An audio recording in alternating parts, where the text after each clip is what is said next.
bulan setelah wahyu pertama turun kepada Nabi Muhammad, turunlah wahyu kedua kepada Nabi Muhammad.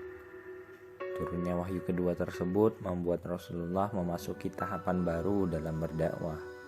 Tidak ada lagi waktu bagi Nabi SAW untuk beristirahat dan bersantai hingga akhir hayat. Rasulullah berkata kepada Khadijah, "Waktu tidur telah berlalu, wahai Khadijah." Beliau mulai menyebarkan ajaran Islam secara sembunyi-sembunyi.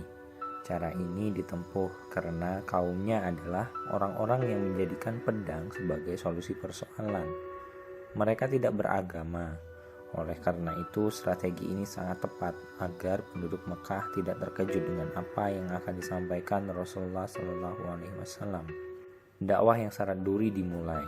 Pertama kali Rasulullah menawarkan Islam kepada orang-orang terdekatnya, keluarga besar, serta para sahabat karibnya. Mereka yang tidak memiliki keraguan sedikit pun terhadap Rasulullah SAW langsung menanggapi dengan bijak ajakan tersebut. Dalam sejarah Islam, mereka dikenal dengan As-Sabiqun al-Awwalun, atau orang-orang yang paling dahulu masuk Islam. Yang pertama, Ummul Mukmin Khadijah binti Khuwailid, budak beliau Zaid bin Harithah, sepupunya Ali bin Abi Thalib yang ketika itu masih anak-anak dan di bawah pengasuhan Rasulullah SAW, serta sahabat beliau Abu Bakar As-Siddiq. Khadijah adalah orang pertama yang diajak Nabi memeluk Islam. Ajakan itu langsung diterima Khadijah. Sejak sebelum menikah dan kemudian setelah menjadi istri Nabi Muhammad SAW, Khadijah sangat mempercayai suaminya. Ia yakin bahwa pria yang mendampingi hidupnya itu adalah seorang nabi setelah melihat tanda-tanda selama ini. Khadijah bersyahadat sebagai tanda bahwa ia telah memeluk Islam. Pada tahap awal penyebaran Islam, Nabi Muhammad SAW sangat berhati-hati. Beliau tidak menyampaikan kenabiannya kepada sembarang orang, tetapi kepada mereka yang dapat dipercaya. Namun, sebelum datangnya wahyu kedua yang menyeru Muhammad untuk berdakwah itu, wahyu sempat terhenti selama 6 bulan. Masa terputusnya wahyu itu telah menghilangkan ketakutan yang dialami Nabi SAW dan membuatnya bersemangat untuk kembali menerima wahyu. Rasulullah SAW mulai menanti datangnya wahyu. Penantian itu pada akhirnya tiba. Rasulullah SAW didatangi Jibril setelah beliau berdiam di Gua Hira selama sebulan.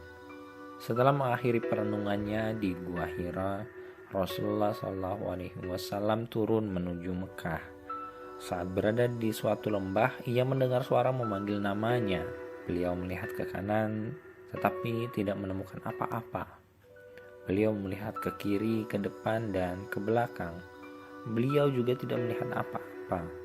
Rasulullah SAW kemudian mendongakkan wajahnya ke langit. Saat itu juga beliau terkejut. Tubuhnya melonjak kaget tatkala melihat pemandangan di atasnya.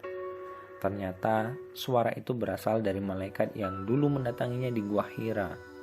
Malaikat itu tampak duduk di atas kursi antara langit dan bumi. Karena sangat terkejut, Nabi Muhammad SAW jatuh pingsan. Tubuhnya terjatuh ke tanah melihat pemandangan tidak terduga itu. Beberapa saat Muhammad tak sadarkan diri, sebelum akhirnya siuman.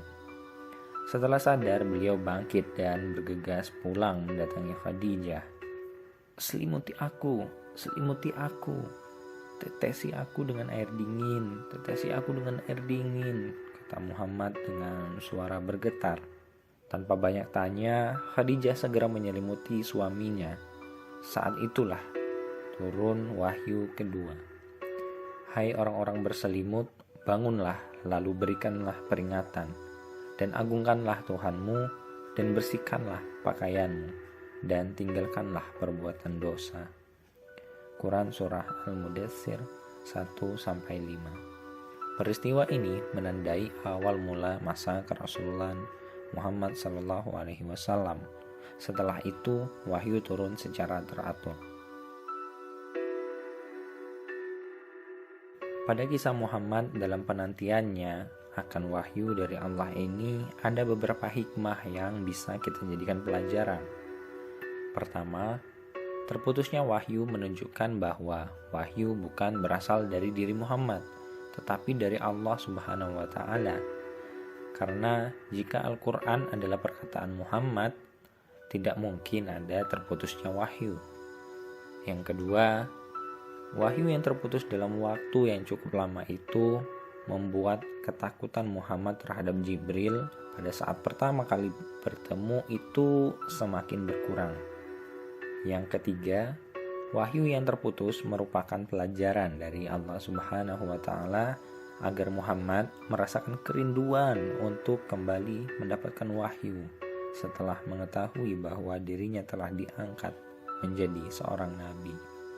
Hal ini bisa kita ingat bahwa ketika apa yang kita harapkan tidak langsung dikabulkan oleh Allah Subhanahu wa Ta'ala, maka curigalah bahwa Allah ingin kita merasakan kerinduan untuk kembali dan terus kembali kepadanya.